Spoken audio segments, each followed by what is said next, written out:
నమస్తే, welcome to BRK news. నేను మీ మధు. మిత్రులారా, మీడియాలో కావచ్చు, సోషల్ మీడియాలో కావచ్చు, కొంతమంది వస్తారు. ఆ వచ్చిన ఎంత పెద్ద ఎత్తున వస్తారో అంత పెద్ద ఎత్తున మళ్ళీ వెనక్కి వెళ్తారు. మనం రీసెంట్గా చూసుకుంటున్నట్లయితే పూసలమ్మే, ఎక్కడ కుంభమేళలో పూసలమ్మే వ్యక్తి కావచ్చు, తర్వాత పచ్చళ్ళు కావచ్చు. కానీ ఇప్పుడు నేను చెప్పబోయే ముచ్చట ఏంటంటే దీనికి పులి స్టాప్ లేకుండా పోతున్నది.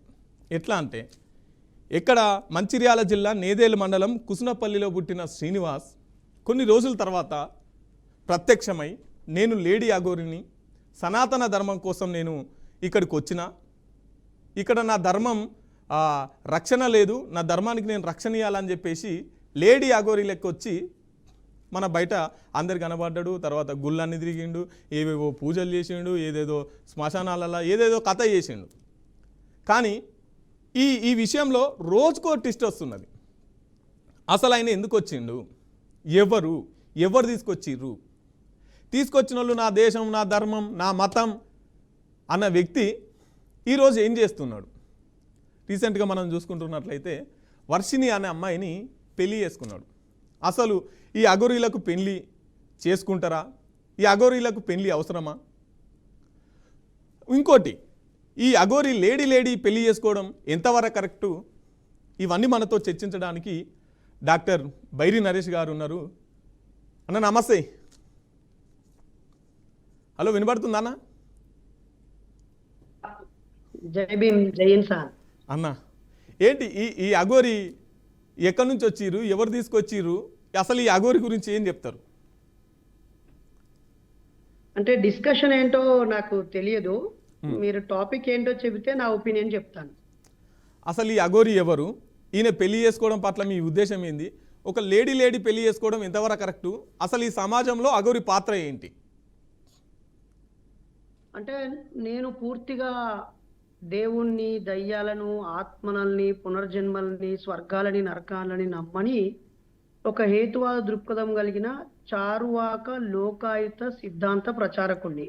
కాబట్టి ఈ అఘోరి మాత్రమే కాదు, ఏ అఘోరి అయినా ఒంటిపై వస్త్రాలు లేకుండా జనసామాన్యం ప్రజల్లోకి వచ్చేసి, అంటే సందర్భం లేకుండా వచ్చేసి అందరి దృష్టిని ఆకర్షించడాన్ని నేను పూర్తిగా వ్యతిరేకిస్తాను.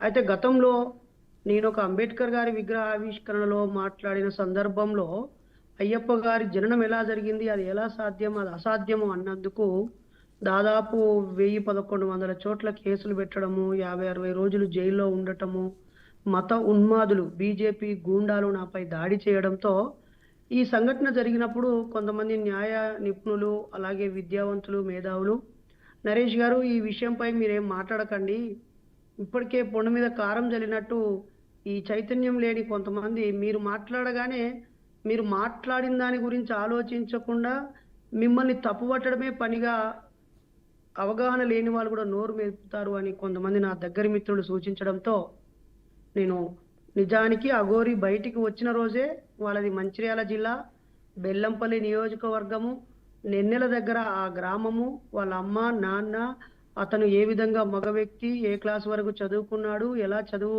మధ్యలో డ్రాప్ అవుట్ అయ్యాడు, ఏ విధంగా భక్తిగా మారాడు, ఏ విధంగా ముంబైకి వెళ్ళి జెండర్ మార్చుకున్నాడు, ఆ తర్వాత ఇక్కడ ఏ రకమైన పరిస్థితులను ఎదుర్కొన్నాడు, ఆ క్రమంలో ఆయన వెళ్ళిపోయి సాధు సంతులతో జీవితం గడిపి ఎలా ఉన్నాడనే విషయం మొత్తం నా దగ్గర ఉన్నప్పటికీ సమాజం అంతా ఆయనకు కాళ్ళు మొక్కుతూ, ఆవిడకి కాళ్ళు మొక్కుతూ, ఆమెను ఒక ప్రత్యేకమైనటువంటి వ్యక్తిగా భావిస్తూ, సనాతన ధర్మ రక్షకురాలుగా గుర్తిస్తూ ఎనలేని పబ్లిసిటీ ఇస్తున్నప్పుడు ఇంకా ఆ సత్యాన్ని, నిజాన్ని బయట పెడితే ఆమె మీద ఉన్న భక్తి పక్కకు పోయి మన మీద ఉన్న కోపాన్ని ప్రదర్శించడానికి కుట్రలు పండుతారని చెప్పి మేము నిశ్శబ్దంగా ఉన్నాము.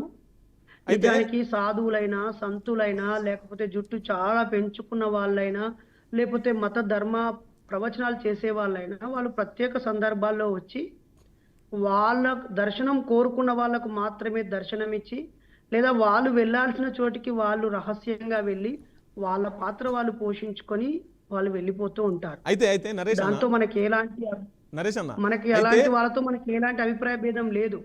అవును. అయితే అందరు అఘోరీలు వేరు, ఈ అఘోరి వేరు. అయితే యాక్చువల్లీ అఘోరీలు అంటే వాళ్ళు కాంప్రమైజ్ కారు, కానీ అఘోరి మొత్తం కాంప్రమైజ్ అవుతూ వచ్చింది. ముందుగాల వస్త్రాలు లేవు మీరు అన్నట్టు, ఇప్పుడు వస్త్రాలు కట్టుకుంటుంది. ఇంత ముందుకేమో మహిళలకు రక్షణ లేదన్నది, ఒక ఆడ ఎట్లా పెళ్లి చేసుకుంటారు అన్నది, ఇప్పుడేమో తనే పెళ్లి చేసుకున్నది. ఈ కాంప్రమైజ్ అఘోరీలో అసలు ఈ విధంగా కాంప్రమైజ్ అవుతారా మీకు తెలిసిన వరకు?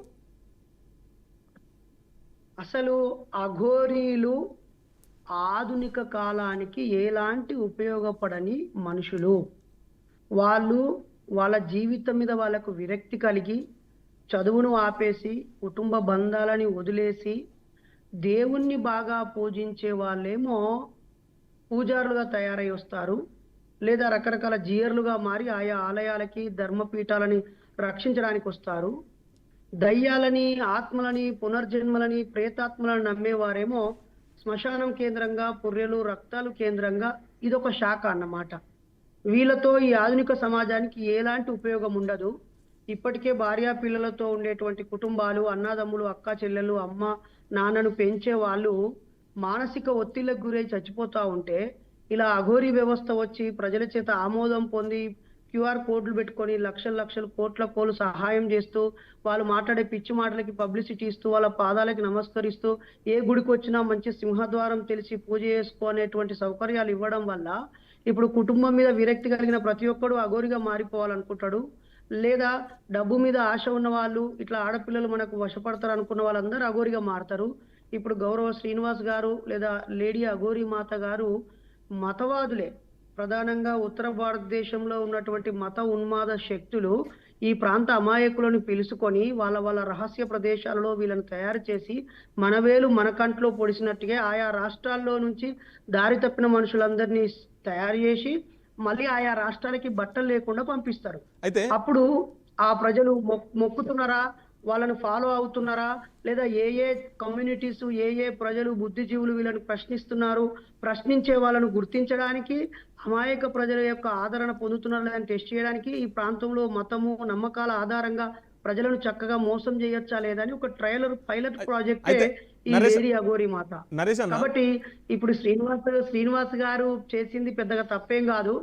శ్రీనివాస్ గారు నరేష్ అన్న, అయితే గతంలో అభూత శక్తులు కలిగిన వ్యక్తి. నరేష్ అన్న, మీరు గతంలో అయ్యప్ప గురించి మాట్లాడినందుకు మీ మీద చాలా కేసులు అయినాయి. ఈ అఘోరీ పోలీసు వాళ్ళని కొడుతూ, పోలీసు వాళ్ళని ఇష్టం ఉన్నట్టు తిడుతూ, తర్వాత అక్కడ మసీదు ఉన్నది, ఆ మసీదును కూల్చేస్తా అని చెప్పేసి చాలా మాటలు మాట్లాడింది, చాలా మందిని తిట్టింది, అవసరమైతే దాడి కూడా చేసింది. అయినా కూడా ఈ లీగల్ వ్యవస్థ, పోలీసు వాళ్ళు ఆమెను ఎందుకు అరెస్ట్ చేస్తలేరు? ఎందుకు ఆమె పైన చట్టపరమైన చర్యలు తీసుకోవట్లేదు? మన సమాజంలో రెండు రకాల న్యాయ వ్యవస్థలు ఉంటాయి. ఒకటేమో బాబాసాహెబ్ అంబేద్కర్ గారు రాసిన రాజ్యాంగం ఆధారంగా, చట్టం ఆధారంగా ఉండే న్యాయ వ్యవస్థ ఒకటైతే, రెండవది ప్రజల్లో కొనసాగేటువంటి సిద్ధాంతాలు, నమ్మకాలు, ఆచారాలు, వ్యవహారాలు, పద్ధతులు. కాబట్టి పోలీసు వాళ్ళ తప్పు ఇందులో ఏమీ లేదు. పోలీసు వాళ్ళు ఇటు మింగలేరు, అటు కక్కలేరు. ఎందుకంటే అటు నమ్మకాల పేరుతో వేలాది మంది, లక్షలాది మంది ప్రజలు ఆమెను గౌరవిస్తూ ఉన్నారు. ఆమెను ఏమైనా అంటే ఫ్రెండ్లీ పోలీసు కాస్త దెబ్బతింటదని, వీళ్ళ మనోభావాలు దెబ్బతింటాయని బాధ. ఈరోజు షూ వేసుకొని గుడిలోకి వస్తేనే నువ్వు షూ వేసుకొని వచ్చావని పోలీసు వాళ్ళని ఉరికించుకొని కొడతా ఉన్నారు మత ఉన్మాదులు.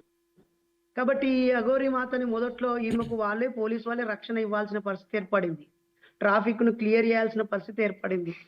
అయితే పోలీసు వాళ్ళ చేతిలో ఈమె అఘోరీ మాత కాదు, ఈమె ఒక హ్యూమన్ బీయింగ్, ఒక మనిషికి జీవించే హక్కు ఉంది. కాబట్టి ఈమె మీద ఎవరైనా దాడినా, తెచ్చినా, ఇబ్బంది పెట్టినా ఖచ్చితంగా మీదనే ఉంటది. ఉదాహరణకి నా మీద దాడి జరిగినప్పుడు పోలీసు వాళ్ళే రక్షణ ఇచ్చారు. నేను కోర్టులో సబ్మిట్ అవుతూ జైల్లోకి వెళ్తున్నప్పుడు కూడా అక్కడ వేలాది మంది గుమిగూడి నన్ను అనుకున్నప్పుడు కూడా, ఒకవేళ అందరి దృష్టిలో నేను నేరస్తుని అయినా చట్టం దృష్టిలో నేను నిరూపించబడ్డస్తుంది. నాపై తీసుకునే హక్కు కేవలం న్యాయ వ్యవస్థకు, చట్టానికి మాత్రమే ఉంటుంది. కాబట్టి పోలీసు వాళ్ళు ఆ చట్టాన్ని గౌరవిస్తూ పాటించే వాళ్ళే, చట్టాన్ని చేతిలోకి తీసుకునే వాళ్ళు కాదు. శృతి మించి అత్యవసరమై తప్పనిసరి పరిస్థితుల్లో మాత్రమే వాళ్ళు చట్టాన్ని చేతిలోకి తీసుకుంటారు. అయితే ఇక్కడ పోలీసు వాళ్ళని మనం అనడానికి లేదు. ఒకవేళ కోర్టు నుంచి న్యూసెన్స్ కేసు ఫైల్ అయ్యి సామాన్య ప్రజలు న్యూసెన్స్ కేసు ఫైల్ చేసి, లేకపోతే దాని వల్ల ట్రాఫిక్ నష్టం జరుగుతుందని, లేదా అక్కడ బిజినెస్ నష్టం జరుగుతుందని, లేదా ఇంకేదైనా మనోభావాలు దెబ్బతింటున్నాయని కానీ ఎవరైనా ఒకరు పిటిషన్ ఇస్తే ఆ పిటిషన్‌కి కావాల్సిన ప్రాథమిక విచారణలో అది తప్పని తేలితేనే పోలీసు వాళ్ళు వాళ్ళ చేతుల్లోకి తీసుకొని న్యాయ వ్యవస్థకు అప్పగిస్తారు తప్ప, ఇలాంటి న్యూసెన్స్, నాన్‌సెన్స్ అయ్యే వాళ్ళని కొట్టరు. ఉదాహరణకి జైనులు, కొంతమంది అవును. జైన తీర్థంకరులు కూడా మొండి మొలతో వస్తారు. అంటే అవును. మొండి మొల అంటే నేను నోటితో వివరంగా చెప్పలేను. అవును. అవును. వాళ్ళు ముందు ఒక గంటం ఒకటే పట్టుకొని వస్తూ ఉంటారు. వాళ్ళ మహిళలు వాళ్ళకి పాదాభివందనాలు చేస్తారు. పళ్ళెంలో నీళ్లు పోసి కడిగి చల్లుకుంటారు. దండం పెట్టుకుంటారు. ఒక వాళ్ళే కాదు, హిందూ వ్యవస్థలో కూడా దడ్డురాయుడు అనే ఒక దేవుడు కూడా ఉంటాడు. అయితే మీరు తిరుపతికి మీరు న వెళ్ళినట్లయితే నరేష్ అన్న అక్కడ కూడా అక్కడ పూజ చేసే ఉంటుంది. అంతేకాకుండా రతి దేవత అనే దేవత కూడా ఉంటుంది. అక్కడ కూడా తేనె పోసి నాకుతూ దండం పెట్టుకోవడం ఉంటది. ఓకే. ఇక్కడ ఓకే. ప్రజల నమ్మకాలు, గౌరవాలు ఆధారంగా పోలీసు వ్యవస్థ తానొవ్వక నొప్పించక తప్పించుకు తిరుగువాడు ధన్యుడు సుమతి అన్నట్టు వ్యవహరిస్తది. దీనికి పాలకులన్నా స్ట్రిక్ట్‌గా కంట్రోల్ చేయమని చెప్పాలి. లేదా న్యాయ వ్యవస్థన సుమోటోగా తీసుకొని దీని మీద చర్య తీసుకోమని చెప్పాలి. పాలకులు అడ్మినిస్ట్రేటివ్ పవర్ ఉన్న వాళ్ళు గాని, లేదా జ్యుడిషియల్ పవర్ ఉన్న వాళ్ళు గాని, ఇవి 2 వ్యవస్థలు, ప్రజలు, మనోభావాలు, నమ్మకాలు, మెజారిటీ ప్రజలు నమ్ముతున్నారనే విషయాలతో వాళ్ళు జోక్యం చేసుకోనంత కాలం పోలీసు వాళ్ళు ఏం చెయ్యరు. ఓకే. ఇప్పుడు కాకపోతే ప్రజలకు సూపర్ పవర్ ఉంటది. అయితే నరేష్ అన్న కాబట్టి ప్రజలు ఇప్పుడు ఆలోచిస్తున్నారు. మొదట్లో ఆమెను పూజించారు, దండం పెట్టారు. ఆ తర్వాత ఆమె చేస్తున్న మాటలు, లేదా అతను చేస్తున్న మాటలు, ప్రవర్తన అన్నిటిని గమనించి ఓకే, అఘోరి వ్యవస్థ మనం గౌరవించదగ్గ వ్యవస్థ ఏం కాదు. ఎక్కడో ఉంటే అఘోరీలు ఉంటారు. ప్రశాంతంగా బట్టలు లేకుండా బూడిద పూసుకొని, పుర్రెలో రక్తం పోసుకొని తాగుతూ కాళికామాత గురించి, అమ్మవారి గురించి, శక్తుల గురించి పూజలు చేసుకొని వాళ్ళ దండం వాళ్ళు పెట్టుకుంటారు. ఎవరైనా వాళ్ళను వెతుక్కుంటూ వచ్చినప్పుడు వాళ్ళని ఆశీర్వదిస్తారు. ఓకే. ఈ అయితే ఇక్కడ వెతుక్కుంటూ వెళ్ళే వాళ్ళు నమ్మకాలతో ఆడికి వెళ్తారు. అంతేకాని అందులో నిజాలేమీ ఉండవు. నరేష్ అన్న, ఇక్కడ అందరి అగోరీలు వేరు, ఈ అగోరి వేరు. ఈ అగోరి వచ్చిన పని చేయకుండా పెళ్లి చేసుకున్నది వర్షిని అనే ఒక బీటెక్ చదివిన అంటే అమ్మాయిని. ఇప్పుడు అచ్చిన పని అని నువ్వెట్లా డిసైడ్ చేస్తావు? మీ సరే, టీవీ ఆమె యజమాని పంపించింది అంటే ఆయనను మొదలు ఈ వస్తు పని మీద పొమ్మని చెప్పి అవును. ఈ పని మీద పొమ్మని చెప్పి జర్నలిస్ట్ గా మీరు పంపించిరా? మీ బీఆర్కి మీ న్యూస్ ఛానల్ పంపించిందా? అంటే లేకపోతే బీజేపీ పంపించిందా? లేకపోతే మత ధర్మ గ్రంథాలలో ప్రచారం చేసేవాడు ఎవడైనా ఈ టార్గెట్ అని పంపించిందా? ఒక పిచ్చిలేసిన వ్యక్తి చేతిలో రాయి ఉంటే ఎవరి మీదకి విసురుతారో తెలియదు. ఇప్పుడు అగోరి అలాగే పిచ్చిలేసిందా? ఇతను కూడా శ్రీనివాస్ గారు కూడా ఆయన వచ్చారు. అవును. ఆయనను మీరు ఇంటరాగేషన్ చేపియాలి పోలీసు వారు. అయ్యా నీ వెనకాల ఎవరున్నారు? నీ ఫోన్ ట్రాన్సాక్షన్స్ ఏమున్నాయి? నీ బ్యాంక్ ట్రాన్సాక్షన్స్ ఏమున్నాయి? అసలు నువ్వు ట్రైనింగ్ ఎక్కడయ్యావు? నీకు కారు ఎవడు కొనిచ్చాడు? ఈ కారు ఎవరి పేరు మీద రిజిస్టర్ అయ్యింది? అసలు నేను నడిపించేది ఎవరని పోలీస్ వ్యవస్థ, న్యాయ వ్యవస్థ ఈ పౌర సమాజానికి జరుగుతున్న నష్టం మీద ఒక విచారణ జరిపించి నిగ్గు తేల్చి తీసుకుపోయి లోపలేయాల. అలా అయితే కాకుండా మీరు ఏం చేయకుండా అచ్చన పని చేయకుండా అఘోరీలకు ప్రత్యేకంగా ఏ పని ఉంటది బ్రదర్? ఇప్పుడు రైతులకి కూలీలు దొరకట్లేదు. కూలీలు దొరకకపోవడం వల్ల చాలా ఇబ్బంది పడుతున్నారు. ఇప్పుడు మన ప్రయోగశాలలో, ల్యాబుల్లో రకరకాల వస్తువులు కనిపెట్టి 10 మంది చేసే పనిని ఒక్కరే చేసేలాగా ఇప్పుడు కంప్యూటర్లు వచ్చి అయితే ఇక్కడ సాఫ్ట్వేర్, అఘోరి ఇన్ఫర్మేషన్ టెక్నాలజీ స్పీడప్ అయ్యి మొత్తం ఏఐ వచ్చింది కదా. ఈ ఆర్టిఫిషియల్ అవును. ఇంటెలిజెన్స్ అవును. ఇవన్నీ అవును. నాలెడ్జ్ మన పనులు సులభతరం చేసినట్టుగానే రైతుల పనులు సులభతరం చేసేవి కావాలి. అవును. విద్యార్థులు నేర్చుకునేవి కావాలి. మనుషులు ఆత్మహత్య చేసుకుంటున్నారు. దాన్ని పోగొట్టడం కోసం మానసిక వికాసం కలిగించే కార్యక్రమాలు కావాలి. నరేష్ మానవ అన్న, సంబంధాలు పోతున్నాయి, అయితే దాన్ని అన్న కాపాడుకోవాలి. కుటుంబ వ్యవస్థ చిన్నాభిన్నం ఇవన్నీ వదిలిపెట్టి బట్టలు ఇప్పుకొని రోడ్ల మీద తిరుగుకుంటూ ఒక నచ్చిన అమ్మాయిని ప్రేమించి పెళ్లి చేసుకున్న ఒక వ్యక్తి గురించి అసలు పట్టించుకోవాల్సింది సామాన్య ప్రజలు గానే కాదు. ఒక మీడియాగా మీరు మాత్రం బాధ్యతాయుతంగా ఆమె లోపాలను గుర్తించారు, బట్టబయలు చేశారు. ఆమె ఆడియో లీకులు, తర్వాత ఆమె ప్రేమ వ్యవహారాలు, ఆమె పెళ్లి వ్యవహారాలు, ఆమె శోభన ముహూర్తాలు అవన్నీ మీరు సమాజం ముందు పెడుతున్నారు కాబట్టి అయింది. లేదా ఇదే విషయాల్ని ఒక నాస్తికుడిగా, హేతువాదిగా, మానవవాదిగా, చార్వాక లోకైతే సిద్ధాంతకర్తగా మేము ప్రచారం చేస్తే మమ్మల్ని ఉరికించి కొట్టేటోళ్ళు. అరే ఇది మా సనాతన ధర్మము, మా ఆర్య బ్రాహ్మణ ధర్మము, మా ధర్మాన్ని ఆమె అంత మంచిగా బట్టలు ఇప్పుకొని మా ధర్మాన్ని కాపాడుతూ ఉంటే మీలాంటి వాళ్ళు మాట్లాడుతున్నారని మా మీద కేసులు పెడతారు. మీ మీడియా మంచి పనే. ఇప్పుడు పోలీసు వ్యవస్థ న్యూసెన్స్ కాకుండా చూడాలి. న్యాయ వ్యవస్థ దీని మీద విచారణ జరిపించాలి. పరిపాలన వ్యవస్థ, అడ్మినిస్ట్రేటివ్ సిస్టమ్ ఫెయిల్ అవుతుంది కాబట్టి గౌరవ ముఖ్యమంత్రి స్థాయి వ్యక్తులు కానీ లేదా మంత్రులు కానీ దీని మీద చర్య తీసుకుంటే పరిష్కారం. మీ పాత్ర మీరు గుర్తించారు, సమాజం ముందు పెట్టారు.